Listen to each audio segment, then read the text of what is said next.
as much as it's a team sport, the team that wins the championship a lot of the time has a Dwyane Wade in his prime.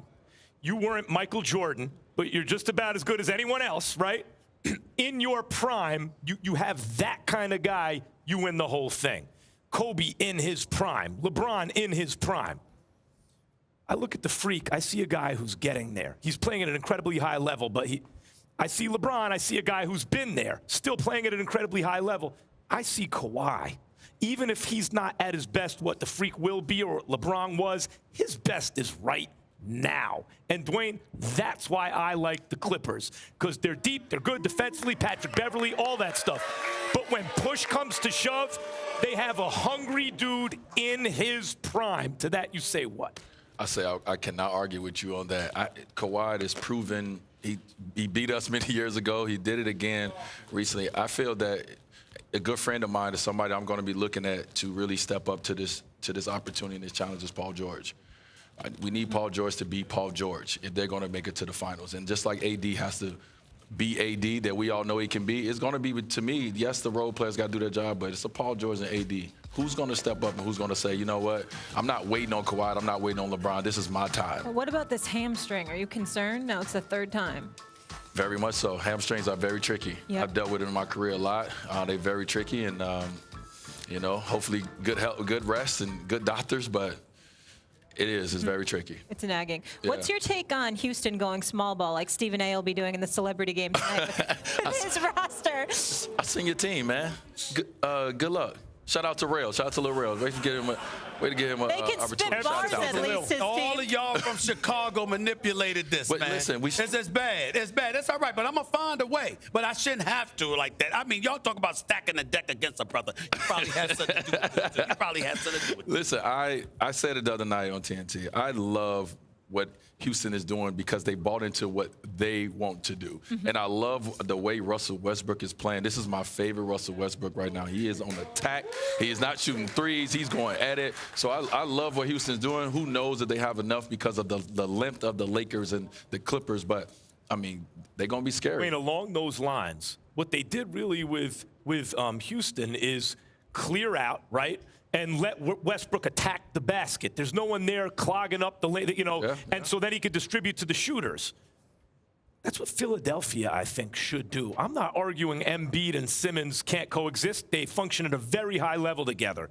But when I look at Simmons, I see a guy where if he had his own team constructed around him, we could see something like what the Freak is doing. What do you think about the Sixers? Ooh. So Ben is someone who, and Ben knows this, I reach out to him all the time. For them to be what we think they can be, I think is on Ben Simmons. I think Joel Embiid is going to do what he does, but Ben has to be the one at the end of games. He has to have the ball in his hand. We can't hide Ben on the baseline. We need him to have the ball put him in the hand, dunker spot. have the confidence to make the 15, 17-footer. He can do it. I've watched him shoot this summer. I watched him work out. He can do it. He has to unlock it. He has to unlock it and just stop thinking about it, stop caring. Play basketball. One of the things that I pay attention to, and I give so much props to people like you, Kobe, and so many others, when you're in places like South Beach and L.A., there could be a lot of distractions. So when you're a star in those environments, that matters. Now, that's not Philadelphia. So when I look at a Ben Simmons or somebody like that, and there seems to be something missing, I get very, very concerned. When I think about the Philadelphia 76ers, I think talent-wise, they could take anybody out in the East if they come together. What advice can you give guys about being ready, staying focused, doing whatever they need to do to maximize their potential in today's modern-day game? Well, don't wait. Giannis is not waiting, right? I don't want, I love Ben. I think Ben can be a star in this league, and I don't want him to wait and say, wait, my opportunity. Take it now.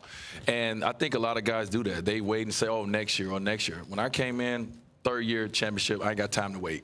Let's get this going. Let's get it on. So my thing with these guys, you have talent. Take that talent and like our friend and a lot of our mentors and our idol in Kobe. Take what you have and Go at it. Go after it. Work, work, work, work. And that's what I want to see these guys do, man. It's guys like Donovan Mitchell. He don't have the attributes that some of those guys got, but he has that dog and he has that work ethic. That's why he's an all-star now. So I want to see a guy like Ben Simmons look at what Giannis did and say, I'm not waiting. I want to be league MVP now and not later. And I also you know who that sounds like? I mean, you brought him up. You sound just like Kobe when you talk just now. That's what Kobe sounded like when he was talking about young players. Sorry, Stephen A. No, when I look at it, here's what I hold. If there's one thing we could sit up there, we could talk about, all right, you might need to get in better shape, Joel Embiid, or you might need to be more consistent, Joel Embiid. Here's the one thing that I think is indictable against him, the Greek Freak. The guy is in your conference, and he, like you said, he's clearly not waiting. He is coming. What the hell are you going to do about that? And I guess for me, when I look at you and I look at that about your stardom, it wasn't just that you didn't wait. It was that anybody who was in the vicinity, it was almost like you treated it like they're coming to get what I'm after. So let me just beat them to it. Was that the attitude you had? I had to. I got drafted with LeBron James and Carmelo Anthony and Chris Bosh. I had to beat them to it, right? As young guys coming to the league, I look at Kobe Bryant, and he has 3 rings at 24 years old when I get into the NBA. All right, I got some catching up to do. So let's go get to it right now. I don't have time to wait. This game, anything can be taken away from you any moment. Nothing is promised to you. Obviously, trades and injuries, anything can happen. So when you have your opportunity, guys, y'all got to go for it. Stop this waiting. I want to see these star players to stop waiting for their turn and be like a Giannis, be like a young Kobe and maybe even a young Dwyane Wade. Go out there right away. Thanks for watching ESPN on YouTube. For more sports highlights and analysis, be sure to download the ESPN app. And for live streaming sports and premium content, subscribe to ESPN+.